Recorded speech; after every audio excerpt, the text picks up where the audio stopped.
स्वागत है आपका आपके चैनल विक्टोरियस एकेडमी में। और आप इस समय पढ़ाई कर रहे हैं क्लास 10 के चैप्टर लाइफ प्रोसेस।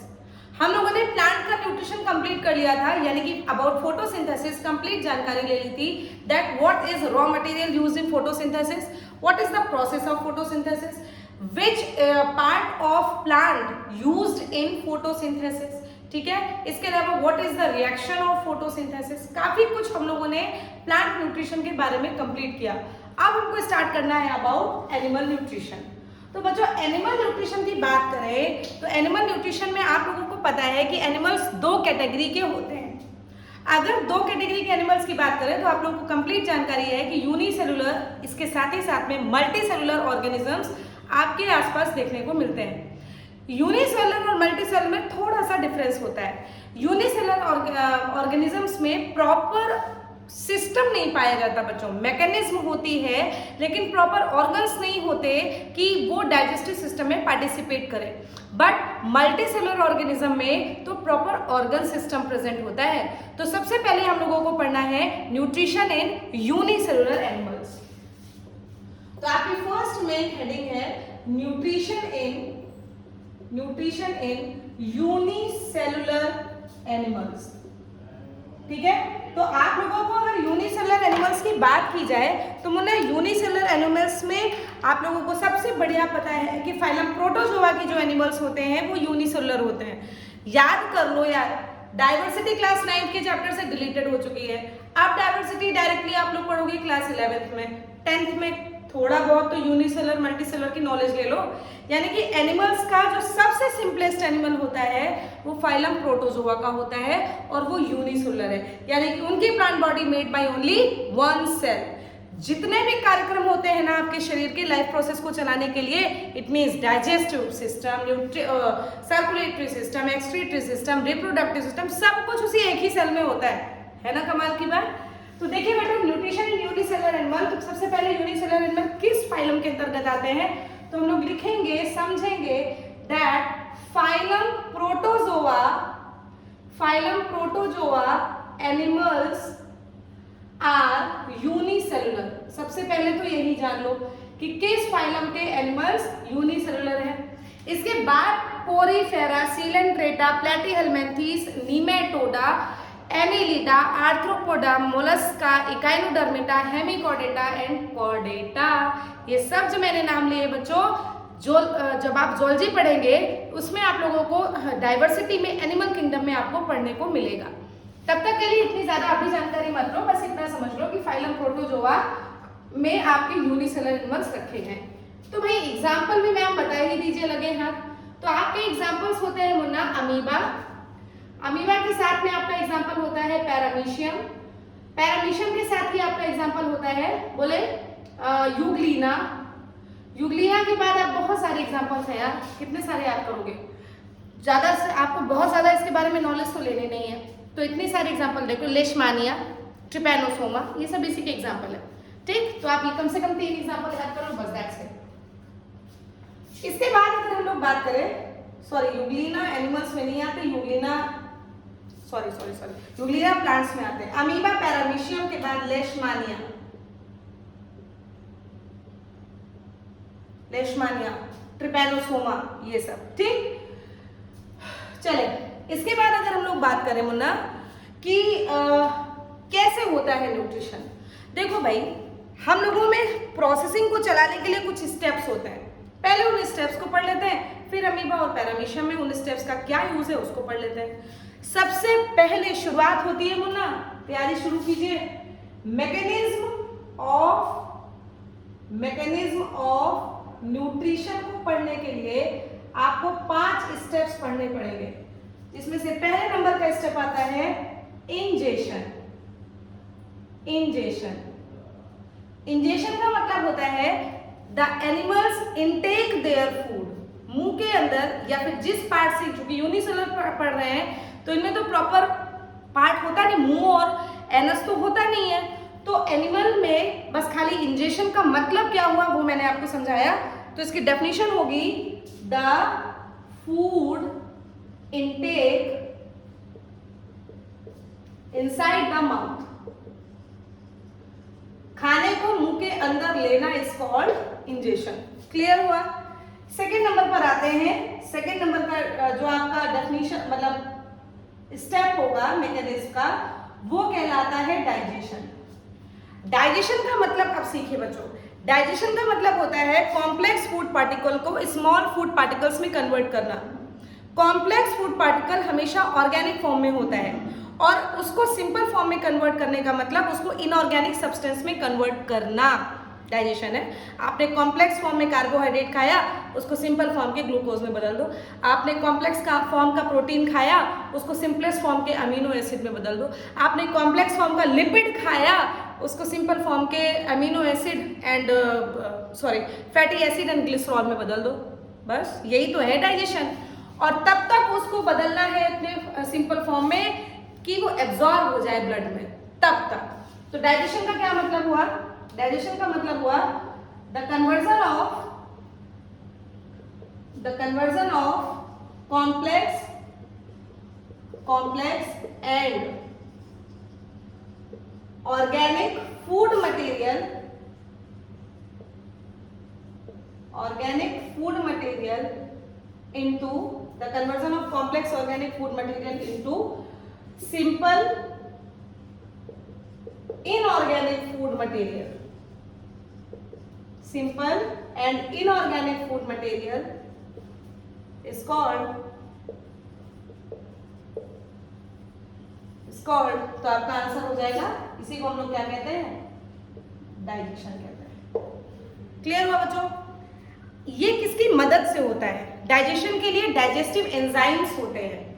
बिना किसी मटेरियल के यार डाइजेशन नहीं होगा। अगर आपको खाने को पीसना है तो उसको सिल में रखना पड़ेगा, मिक्सी में डालना पड़ेगा। बिना किसी मदद के आप किसी बड़े टुकड़े को छोटे टुकड़े में कैसे देखते देखते तोड़ दोगे क्या? ऐसे नहीं होता यार। ये सिर्फ टीवी सीरियल्स में दिखाया जाता है कि कोई चीज़ लगातार देख रहे हो, हाथ से कुछ निकलता चला जा रहा है, बड़ी चीज़ छोटी चीज़ में टुकड़ों में टूट गई। ऐसा रियल लाइफ में नहीं होता यार। हमको उसको मटेरियल को तोड़ने के लिए या तो ग्राइंडर में पीसो, सिल चलाओ। शरीर के अंदर उसके लिए डाइजेस्टिव एंजाइम्स होते हैं जो बड़े पार्टिकल को छोटे पार्टिकल्स में चेंज करते हैं। तो विद द हेल्प ऑफ, आगे लिख लेते हैं यार, with the help of it takes place, ऐसे लिख लेते हैं कि it takes place with the help of digestive enzymes, with the help of digestive enzymes. Very nice. Third number पे यही होना। थर्ड नंबर पर इंजेक्शन हो गया, डाइजेशन हो गया। अब होगा उसका एब्जॉर्प्शन। डाइजेशन तो कर लिया, उसके लिए जो ऑर्गन्स होते हैं उनमें डाइजेशन तो कर लिया। अब उस डाइजेस्टेड फूड को ब्लड में लाओ यार, क्योंकि ब्लड ही एक ऐसा मटेरियल होता है जो पूरे शरीर में पहुंचाता है। तो एब्जॉर्प्शन का मतलब क्या हुआ? The digested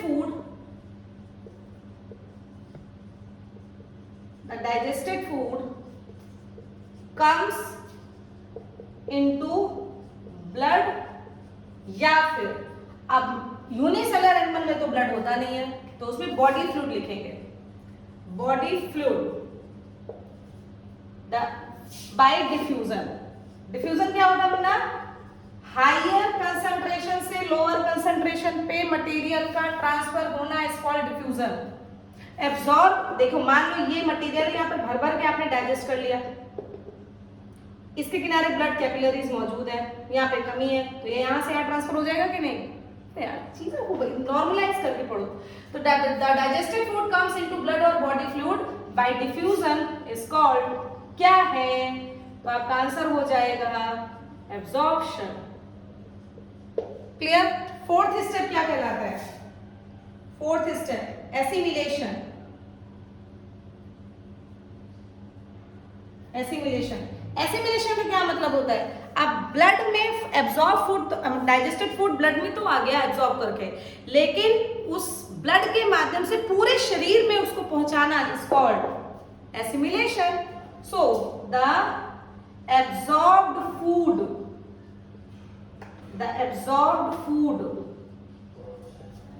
is transported in all over the body, in all over the body with body fluid or blood is called, आपका आंसर क्या हो जाएगा? एसिमिलेशन। इसको हम लोग क्या कहेंगे मुन्ना? एसिमिलेशन कहेंगे। क्लियर? फिफ्थ नंबर पे आइए। फिफ्थ नंबर पर जो पार्ट होता है उसको हम लोग कहते हैं ईजेशन। ईजेशन का क्या मतलब होता है? जो हम लोगों ने खाया पिया, एब्जॉर्ब, डाइजेस्ट किया, एब्जॉर्ब किया, एसिमिलेट किया, लेकिन फिर भी कुछ पार्ट जो अनडाइजेस्टेड रह जाता है, अनएब्जॉर्ब हो जाता है, अनएसिमिलेटेड रह जाता है, उसको शरीर से बाहर निकालो यार, वरना वो टॉक्सिक हो जाएगा हमारे शरीर के लिए। So the undigested food particle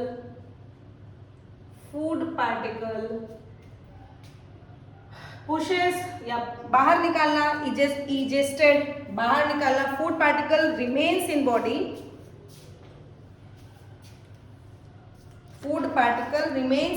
थोड़ा सा रुक जाइए बच्चों, क्लियर कर लेते हैं ना। Food particle remains in body are, the undigested food particle remains in body are pushed outward,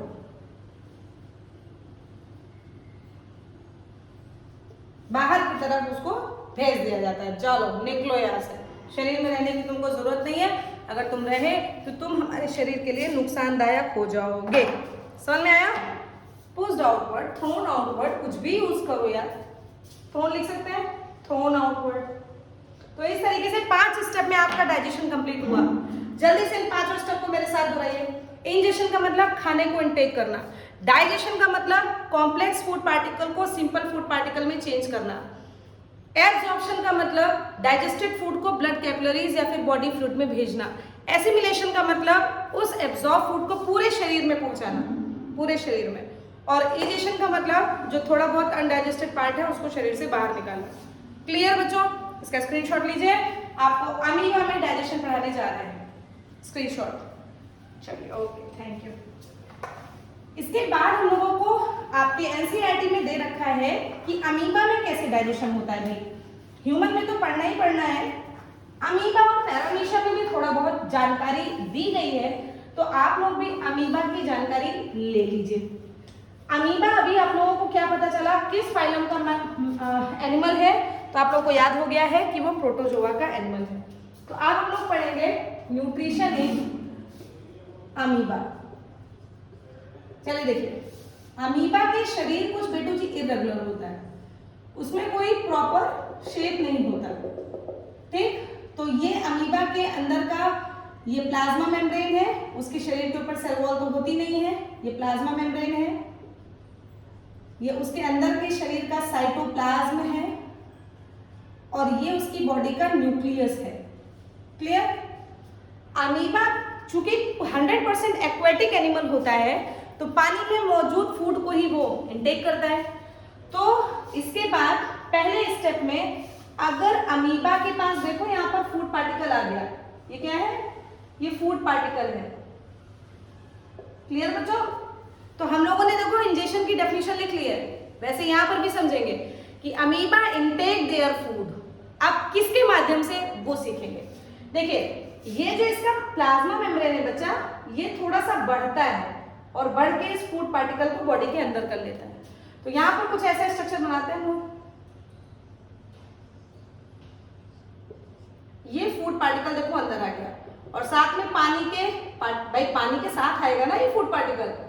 तो ये जो स्ट्रक्चर, ये जो फैल के, ये जो स्ट्रक्चर प्लाज्मा मेम्ब्रेन का फैल के इस तरीके से फैल के फूड को अंदर लेता है बच्चा, इसको हम लोग कहते हैं स्यूडोपोडिया। अरे भाई याद करो स्यूडोपोडिया क्या होता है। स्यूडोपोडिया वो स्ट्रक्चर है जो प्लाज्मा मेम्ब्रेन का एक्सटिंक्शन है। प्लाज्मा मेम्ब्रेन लंबाई बढ़ाकर फूड पार्टिकल को शरीर के अंदर कर लेती है। जैसे मान लो यहाँ पर एक छोटा सा समझने का तरीका है बच्चों। यहाँ पर कोई चीज रखी है, मान लो ये कोई एक चीज रखी है और उसको हमको अपने पास लेना है, तो हम धीरे से अपना हाथ बढ़ाकर उसको अपने पास कर लेंगे कि नहीं। बस ऐसा ही कुछ यहाँ पर भी होता है कि यहाँ फूड आया, उसने धीरे से अपना प्लाज्मा मेम्ब्रेन को बढ़ाया और फूड को अंदर ले लिया। अब फूड चूंकि पानी में है तो पानी के पार्टिकल्स के साथ में फूड अंदर आता है। उसको हम लोग क्या कहते हैं मुन्ना? उसको हम लोग कहते हैं फूड वैक्यूम। हो गया इंजेशन? बताओ भाई, इंजेशन हो गया। तो आप यहाँ पर इंजेशन में क्या लिखोगे? पहले स्टेप में क्या लिखोगे? Food intake by pseudopodia. Food intake by pseudopodia, याद रखो भाई स्यूडोपोडिया, ठीक है। एंड स्यूडोपोडिया क्या होता है? ब्रैकेट में, this is the extended part of plasma membrane. Extended part of, या एक्सटेंडेड डायरेक्टली लिखते हैं, extended plasma membrane. Plasma membrane थोड़ा सा एक्सटेंडेड हो जाती है और स्यूडोपोडिया का फॉर्मेशन कर देती है, जिसके थ्रू फूड पार्टिकल अंदर आ जाता है। तो food intake by pseudopodia is called क्या? Is called ingestion. अभी तुम लोगों ने पढ़ा है, इसको इंजेशन कहते हैं कि नहीं कहते हैं? ठीक। और क्या बनता है बेटा? देखो बॉडी के अंदर क्या बन गया? Food vacuole. And food vacuole is formed, and food vacuole and food plus water क्या बनाएगा? Food vacuole is formed. Clear हो गया? एकदम समझ में आ गया? Very good. थर्ड स्टेप में देखो, अब इसके अंदर कुछ डाइजेस्टिव एंजाइम्स होंगे इस फूड पार्टिकल के अंदर। तो डाइजेस्टिव एंजाइम की मदद से उसी फूड वैक्यूल के अंदर ही खाना डाइजेस्टेड हो जाएगा। तो सेकेंड स्टेप में आप क्या समझे कि now food in food vacuole is digested by digestive enzymes, ठीक है। फूड वैक्यूल के अंदर डाइजेस्टिव एंजाइम्स के द्वारा डाइजेस्टेड हो जाता है। क्लियर? थर्ड स्टेप में क्या आ जाएगा? अब आएगा एब्जॉर्प्शन। अब देखो बॉडी बेचारी भूखी है, यहाँ पर कमी है, यहाँ पर फूड भर के है, तो ये फूड बॉडी के अंदर ट्रांसफर हो जाएगा कि नहीं साइटोप्लाज्म में। तो थर्ड स्टेप में क्या होगा? Now digested food is absorbed in body through diffusion process के थ्रू बॉडी के अंदर खाना एब्सॉर्ब हो जाएगा। फोर्थ नंबर पे क्या बताया है? Assimilation. And in whole body this food is transported. बताओ मुन्ना, पूरे बॉडी में ट्रांसपोर्ट कराया जाएगा कि नहीं? जहां जहां खाने की नीड है वहां ये पूरे बॉडी में ऐसे करके ट्रांसपोर्ट होगा कि नहीं? पूरे शरीर में हो जाएगा, ठीक है। और लास्ट में बेटा क्या होता है? लास्ट में देखिए, जो भी छोटा मोटा पार्टिकल बचेगा, थोड़ा सा यहाँ बना दे, थोड़ा बड़ा करके, जो भी छोटा मोटा पार्टिकल इसके शरीर में बचेगा, जैसे मान लो ये छोटा सा आपका बचा हुआ है, तो यहाँ पर क्या होगा? प्लाज्मा मेम्ब्रेन फटेगी और ये फूड पार्टिकल बाहर इजेशन हो जाएगा, बाहर की तरफ थ्रोन कर दिया जाएगा। समझ में आया? तो फोर्थ स्टेप में क्या होगा? द अनडाइजेस्टेड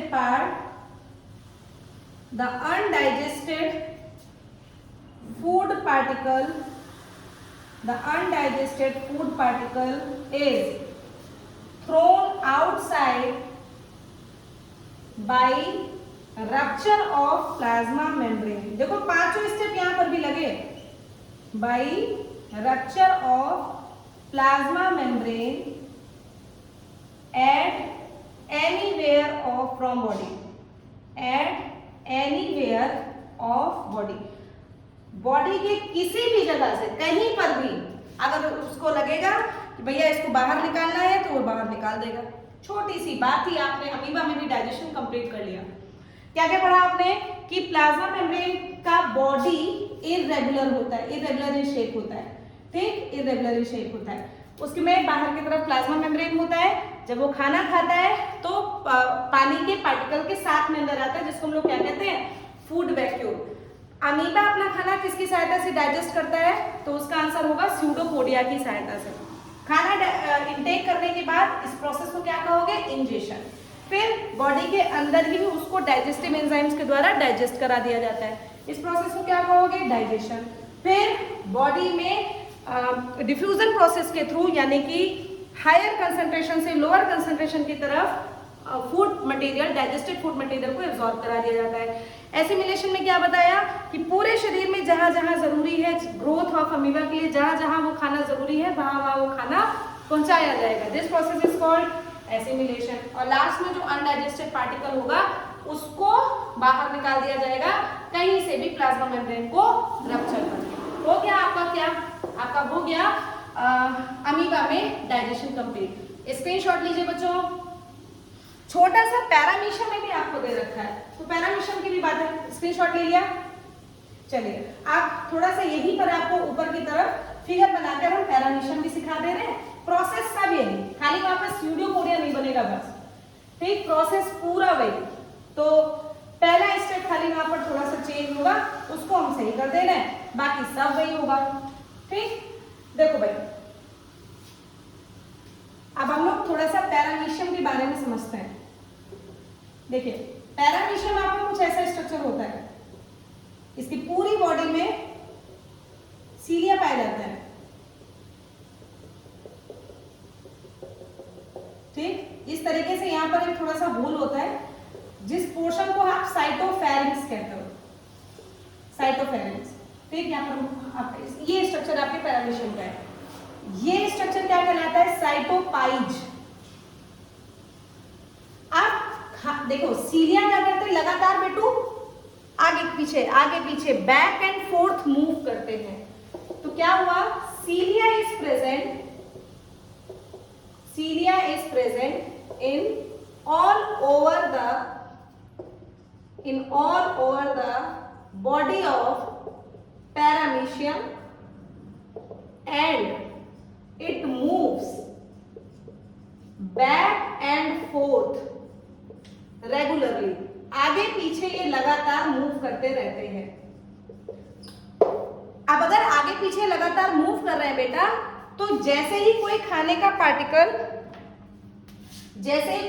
पार्टिकल यहां आता है तो इसके ये जो सीलिया यहां पर लगे हुए हैं, ये इसको साइटोफेरिंक्स के अंदर ले आ देंगे। और जैसे ही इनटेक हो गया तो पहला स्टेप आया कि नहीं होना? देखो फिर से पहला स्टेप आया, क्या आया? The food is intake.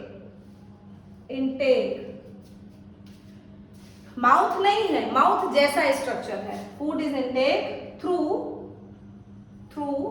Mouth like structure with the help of सीलिया। Mouth like structure with the help of cilia, ठीक? खाना अंदर आ गया, ये खाने का पार्टिकल यहां से कहां आ गया? यहां आ गया। अब सब वही क्या कि नाउ फूड, भाई इसमें भी पानी के साथ ही आएगा। फिर क्या हुआ? Now food is in food vacuole is digested by digestive enzymes, यानी कि सेकेंड स्टेप डाइजेशन का होगा, ये इंजेक्शन का हो गया। थर्ड स्टेप फिर से वही कि डाइजेस्टेड फूड को डिफ्यूजन प्रोसेस के थ्रू बॉडी के अंदर आ जाता है। फिर नेक्स्ट स्टेप एसिमिलेशन, कि पूरे शरीर में ये खाने का पार्टिकल ऐसे करके ट्रांसपोर्ट होगा, पूरे शरीर में ट्रांसपोर्ट होगा, अलग अलग मेथड से पूरे शरीर में ट्रांसपोर्ट होगा, और ट्रांसपोर्ट हो के पूरे शरीर को जहां जहां जरूरत है खाने की वहां वहां वो पहुंचाएगा ताकि पैरामीशियम की ग्रोथ हो सके।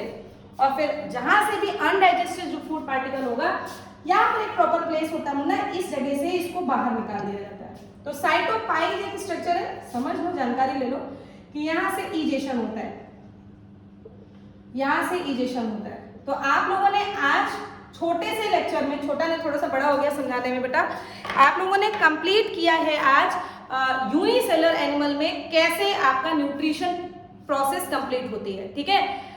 नेक्स्ट लेक्चर में हम लोग एनिमल में यानी कि ह्यूमन में डाइजेस्टिव सिस्टम को स्टार्ट करेंगे। बड़े ही मेहनत से आप लोग पढ़िए बच्चों, 3 प्रोसेसिंग समझ लीजिए हम लोग को क्या क्या पढ़ना है। देखो ह्यूमन डाइजेस्टिव सिस्टम में हमको इसका पहले स्क्रीनशॉट लो तो आपको एक्सप्लेन करेंगे, समझ लिया होगा, वेरी गुड। अब देखिए बचा क्या क्या है। ह्यूमन डाइजेस्टिव सिस्टम में आप लोगों को क्या क्या पढ़ना है। आप लोगों को पढ़ना है पहले तो पाथवे, क्योंकि ह्यूमन एक मल्टीसेलुलर एनिमल है, उसमें प्रॉपर ऑर्गन्स होंगे, तो पहले तो पाथवे पढ़ना है। सेकंड में उनमें मौजूद ग्लैंड्स, उसके बारे में पढ़ना है। और थर्ड स्टेप में पूरी की पूरी मैकेनिज्म पढ़नी है। तो इस तरीके से आप लोगों का ये चैप्टर तब फिनिश होगा। चैप्टर का मतलब एक यूनिट। मैंने शुरू में ही आपको कंफर्म किया था कि ये चैप्टर बड़ा होने वाला है, क्योंकि इसमें 4 यूनिट है। Nutritive system, respiratory system, circulatory system, excretory system. तो बच्चों तब तक के लिए पढ़ते रहिए। आज हम लोगों ने यूनिसेलुलर एनिमल्स में न्यूट्रिशन कंप्लीट किया। नेक्स्ट लेक्चर में हम लोग मिलेंगे अबाउट मल्टीसेलुलर एनिमल में न्यूट्रिशन के साथ। तब तक के लिए बच्चों थैंक यू सो मच।